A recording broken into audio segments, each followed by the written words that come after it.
La dernière allocution officielle d'Emmanuel Macron concernant la pandémie date du 27 novembre. Ce genre d'intervention est en règle générale réservé aux annonces. Françaises, Français, mes chers compatriotes. 3 hypothèses sont à l'étude.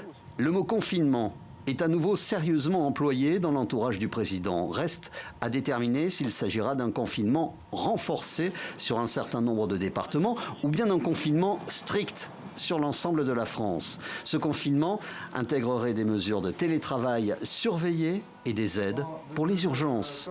Le nombre de passages dans les services de réanimation est en hausse pratiquement partout. L'assistance publique ces dernières heures a publié des perspectives inquiétantes.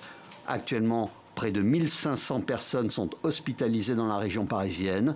Même si le confinement débutait demain, il pourrait y en avoir 2000 de plus dans les 3 semaines. Si on fait un confinement dur, il faut une grande pédagogie. Dire que d'abord, ça ne va pas durer des mois, ça va durer quelques semaines. Si on serre les coudes, si on serre un peu les dents, on aura au bout de ça la lumière. Autre perspective sérieusement évoquée, la fermeture des écoles. La stratégie française, quasiment unique dans le monde, se heurte aujourd'hui aux professionnels de la santé qui réclament des mesures fortes. Ils sont sur ce point rejoints par les politiques. Je pense que les écoles doivent être fermées parce que c'est une désorganisation très grande aujourd'hui. 3e hypothèse, le statu quo. Aucune mesure radicale annoncée. Tenir coûte que coûte et gagner la course contre la montre en misant sur l'accélération de la campagne vaccinale.